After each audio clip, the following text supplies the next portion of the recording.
Tudo bem, pessoal? Nesse vídeo agora, nessa chamada do autor, a gente vai trabalhar com o princípio da especialização aplicado à legislação atual. Acompanhe comigo.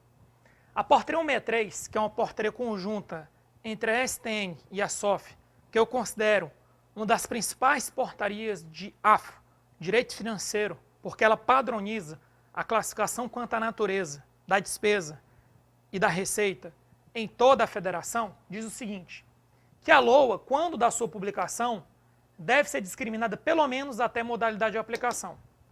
E o que seria modalidade de aplicação? Seria o terceiro nível, modalidade de aplicação, seria o terceiro nível da classificação da despesa quanto à natureza. Mas quem é a classificação da despesa quanto à natureza? Primeiro, existe a despesa orçamentária. A despesa orçamentária no âmbito da União, ela possui 9 classificações oficiais. Repetindo, 9. Uma dessas 9 é a classificação quanto à natureza. Dentro da classificação quanto à natureza, você vai ter categoria econômica, que é o primeiro nível. Já coloquei aqui um 3 aqui como exemplo. O segundo nível, GND, Grupo Natureza da Despesa.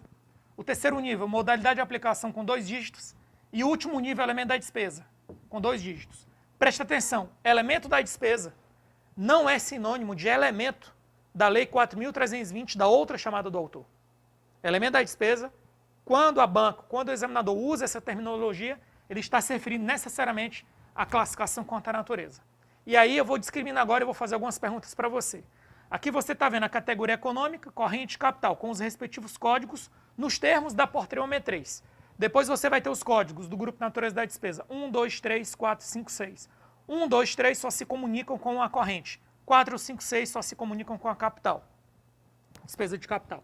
E aí você tem aqui a modalidade de aplicação. Uma pergunta que eu quero que você responda para mim é que quando você está no primeiro nível, você tem dotações globais, corrente e capital.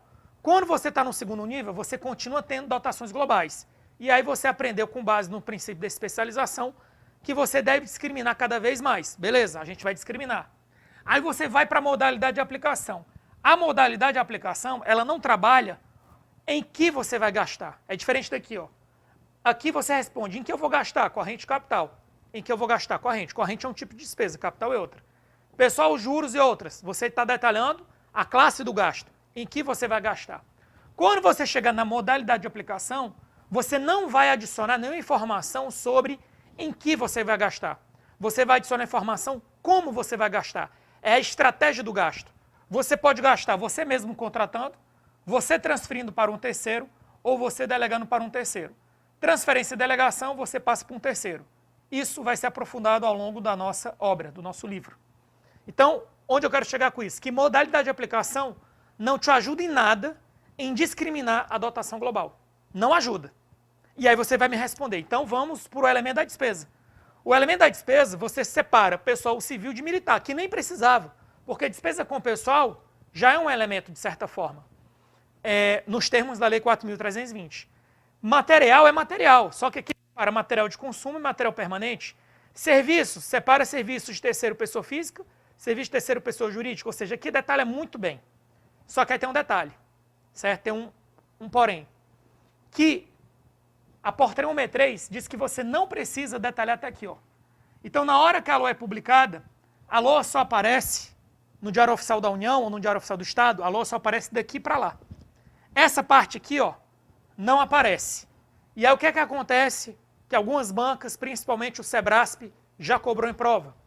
Já cobrou o seguinte, ó. Dentro de outras despesas correntes, você vai ter ao mesmo tempo aqui ó, o 30, o 36, o 39. Dentro de investimento, você vai ter 51, vai ter o 39 e vai ter outras também. E aqui também você vai ter outras. Ou seja, na prática, como a portaria 163 para aqui, na prática, acaba que existem dotações globais nas LOAs atuais.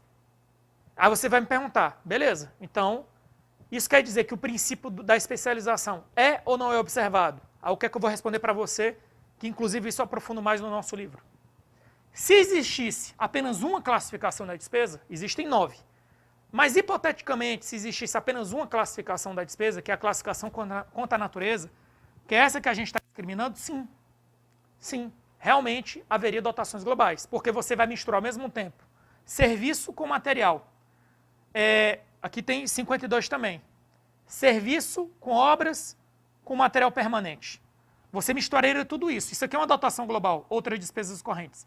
Isso aqui é uma dotação global, investimento. E aí vem a pergunta. Por que a gente entende que o princípio da especialização ele é obedecido, mesmo com a classificação da natureza, permitindo dotações globais na prática? Porque a classificação com a natureza ela vai ser completada com outras classificações, especialmente classificação funcional e classificação programática. Então, quando você combina a classificação contra a natureza, que resolve parte do problema, mas ainda permite a existência de dotações globais na prática, isso já foi cobrado em prova, você tem as outras classificações, funcional e programática, que em conjunto permitem identificar onde o recurso vai ser gasto, atendendo de forma global o princípio da especialização. Então, moral da história, com base na Lei 4.320, o princípio da especialização tem duas exceções, os PETs, Programas Especiais de Trabalho, e a reserva de contingência. Com base na legislação atual, na prática você vai ter várias dotações globais, porque você vai misturar, por exemplo, material com serviço em outras despesas correntes, serviços, obras e equipamentos em investimento. No entanto, mesmo com essa problemática aqui, em virtude da portaria 163, a gente admite que o princípio da especialização ele é obedecido, porque não existe só uma classificação da despesa, existem 9. E combinando pelo menos 3 classificações, natureza, funcional e programática, o princípio é atendido. Ficamos por aqui, até a próxima.